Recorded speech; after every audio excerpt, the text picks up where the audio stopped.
Hey guys, today we're going to be starting our new unit on inequalities. In this unit, our first unit, we're going to be talking about addition and subtraction with inequalities, and this is unit 3-1. What is an inequality? An inequality is a mathematical statement that has more than one answer.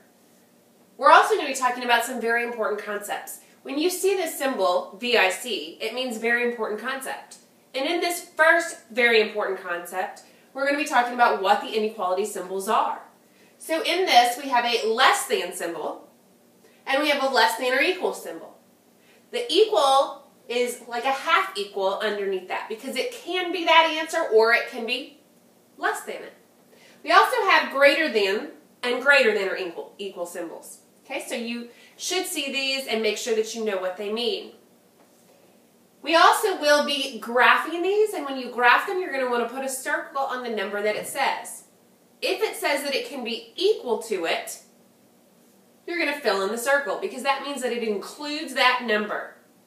If you have an open circle, that means it's everything up until that number, but not including. So we wouldn't want to fill that one in. All right, let's get on to some examples. In our first example, we have x minus 12 is greater than 8. We are going to add 12 to both sides. When you do that, it cancels out the 12, leaving you just with an x. We go ahead and bring down our symbol, greater than or equal, and 8 plus 12 makes 20. So we have the answer, x is greater than or equal to 20. So let's go ahead and look and see what that looks like on a graph. So when we graph this, we're going to graph it on a number line. Because it says equal to, we're going to go ahead and fill in that number, because we know that it can equal 20, but it can also be any number greater than 20. So basically, we would draw our number on the numbers that are greater than 20. So we're going to shade it to the right. So you always want to check your answer and make sure that it makes sense. So we're going to plug in a couple of numbers. We're going to plug in the number that the dot is on, the 20, to make sure that that is in fact going to give us a true statement. So when I plug that into my equation, 20 minus 12 is greater than or equal to 8. Well, 20 minus 12 is 8. And yes, 8 is equal to 8. So that one is a true statement. We're going to plug in another one. You can plug in any number, because your answers include every single number that is greater than 20. So let's go ahead and try 21. 21 minus 12 is greater than 8. Well, 21 minus 12 is 9. And 9, yes, is greater than 8. So that is a true statement. Let's go ahead and look at example 2. It says 22 plus 2m is greater than 3m minus 8. Since we're going to solve these exactly like we would a normal equation, we're going to go ahead and get our variables together. It's up to you, left or right side. It does not matter whether we move things to the left side or whether we move things to the right side. So I'm going to go ahead and draw my line down so we can separate our two sides. And I'm going to go ahead and move this number, because I always like to end up with the positives. So I always like to move the smaller number over. So the opposite of 8 plus 2m is a minus 2m on both sides. This cancels this out, leaving me with just a 22.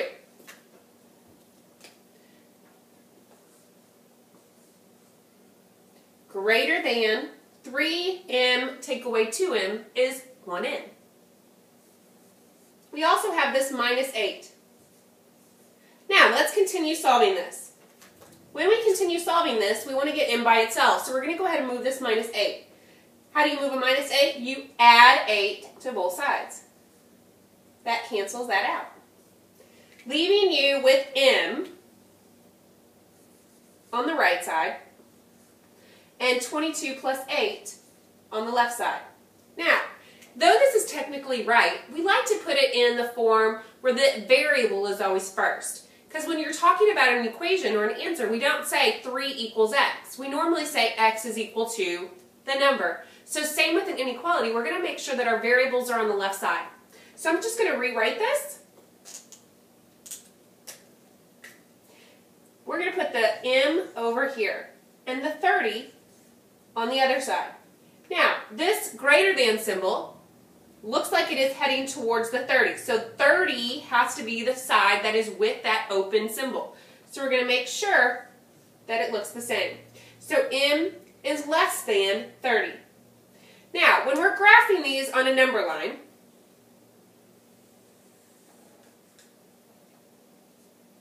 you're going to go ahead and draw the number line, and we're going to make sure that our circle goes on the 30. And I always like to put a few on both sides.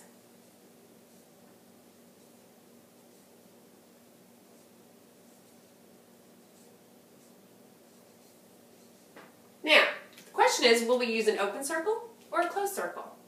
This says m is less than 30, not equal to. So it literally can be absolutely everything right up next to that 30, but not 30. So we're going to put an open circle on the 30.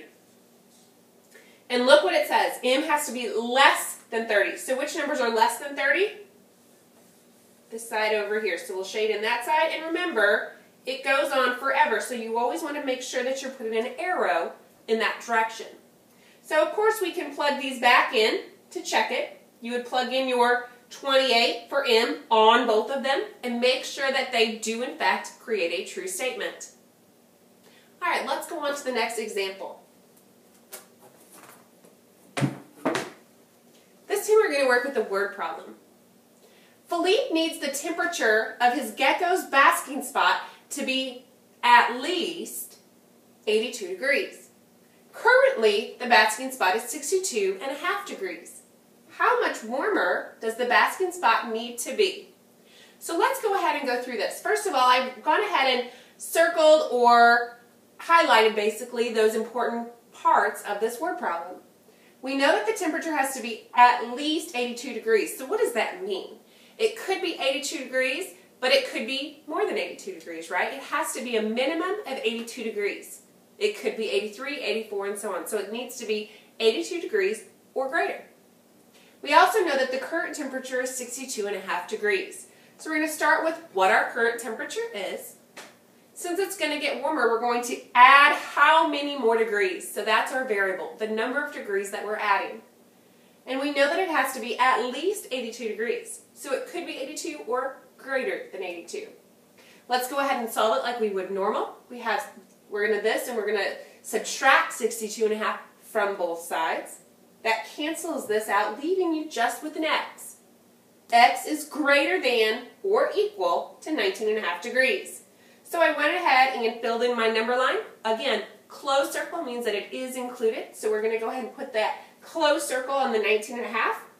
And it says that it is greater, so we're going to shade this side over here. And I actually showed you two different checks. I went ahead and checked the number 20 to make sure that it is a true statement. When I plug it in, I get 82.5 is greater than or equal to 82. Yes, 82.5 is greater than 82. We also wanted to show you one that didn't work to make sure that we shaded the correct side. So I plugged in I plugged in an 18. 62.5 plus 18 makes 80.5. And 80.5 is not greater than 82. So that is a false statement. So I know that these are not solutions. So my arrow is going in the correct direction. It's your turn to try one. So I want you guys to try this question, and we'll see how you do. Sanjay has $65 to spend at the mall. He bought a t-shirt for $18 and a belt for $14. If Sanjay wants a pair of jeans, how much can he spend? So you're going to go ahead and try this one, and then you can come back and check it with me later. Let's go ahead and check it. We know that Sanjay has $65 to spend in all. He bought a t-shirt for $18 and a belt for $14. If he wants to buy a pair of jeans, how much can he spend? So I like to set it up with everything that he's purchasing. We know that he has $65 to spend in all, but in that process he's going to buy a pair of $18 t-shirt, a belt for $14, and a pair of jeans. Do we know the price of the jeans? No. So we're going to go ahead and call that X. Now, we also know that he has $65 to spend. Can he spend more than $65? Or does it have to be less than $65? It has to be $65 or less. Now, it could also equal that, so we're going to go ahead and put our equal sign underneath it. 18 plus 14 is 32. So I have 32 plus x is less than or equal to 65. How do we solve this? We want to get x by itself, so I'm going to go ahead and subtract 32 on both sides. This cancels that out, and that leaves me with an x. X is less than or equal to 33. So he can spend $33 or less on a pair of jeans and still have enough money to pay for it. Thank you guys for listening to 3.1. I look forward to presenting 3-2 with you.